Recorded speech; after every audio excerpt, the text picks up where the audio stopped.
اتنے بڑے صادق، اتنے بڑے سچ بولنے والے، اتنے بڑے حق بولنے والے کہ ایک مرتبہ کا واقعہ ہے کہ آپ رحمۃ اللہ تعالی ارشاد فرماتے ہیں کہ میں علم دین حاصل کرنے کے لیے بغداد سے جیاد سے بغداد شریف جا رہا تھا، قافلے کے ساتھ تھا، ابھی ہمدان کے پہنچنے تک تھا کہ قافلے پر 60 ڈاکوؤں نے حملہ کر دیا اور قافلے کا سارا سامان لوٹ لیا، لیکن کسی نے مجھ سے تعارف نہ کیا، کسی نے مجھ سے سوال نہ کیا۔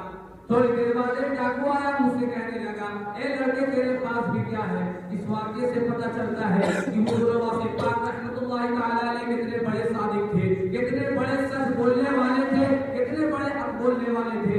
آپ نے ارشاد فرمایا ہاں میرے پاس ہے۔ اس ڈاکو نے کہا کیا ہے؟ میں نے کہا 40 دینار۔ اس نے کہا کہاں ہے؟ آپ نے ارشاد فرمایا گدری کے نیچے۔ وہ ڈاکو جو تھا اس راست گوئی کو، اس واقعے کو مذاق تصور کرتے ہوئے چلا گیا۔ تھوڑی دیر بعد ایک دوسرا ڈاکو آیا، اس نے بھی وہی سوالات کیے۔ آپ غوث اعظم رحمۃ اللہ تعالی ارشاد فرماتے ہیں میں نے اسے بھی وہی جوابات دیے۔ وہ بھی راست گوئی کو مذاق تصور کرتے ہوئے چلا گیا۔ جب ڈاکو نے اس واقعے کو، جو ڈاکو کا سردار تھا، جو ڈاکو کا ہیڈ تھا، اس کو جا کر بتایا تو ڈاکو کے سردار نے آپ رحمۃ اللہ تعالی علیہ کو بلایا اور کہنے لگا کہ اے لڑکے تیرے پاس کیا ہے؟ آپ رحمۃ اللہ تعالی علیہ نے ارشاد فرمایا میرے پاس 40 دینار ہے۔ جو ڈاکو کا سردار تھا، جو ڈاکو کا ہیڈ تھا، وہ دوسرے ڈاکو کو دیتے ہوئے کہتا ہے کہ اس کی تلاشی لو۔ جب تلاشی لی گئی، جب سچائی کا اظہار ہوا تو آپ رحمۃ اللہ تعالی علیہ کی طرف بڑی تعجب سے دیکھا اور کہنے لگا اے لڑکے تجھے سچ بولنے پر کس بات نے آمادہ کیا؟ آپ رحمۃ اللہ تعالی علیہ فرماتے ہیں میری والدہ ماجدہ کی نصیحت سے۔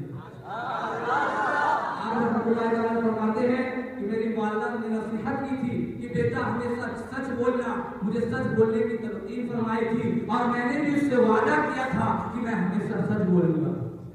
وہ جو ڈاکوؤں کا سردار تھا، جو ڈاکوؤں کا لیڈر تھا، جو ڈاکوؤں کا ہیڈ تھا، وہ بہت تعجب ہوا اور رو کر کہنے لگا اس بچے کی طرف دیکھو، اپنے ماں سے کیے ہوئے وعدے سے منحرف نہیں ہوا، اپنے ماں سے کیے ہوئے وعدے سے پلٹا نہیں، اور ایک مجھے دیکھو ساری عمر اس رب عز و جل کی نافرمانی میں گزار دی۔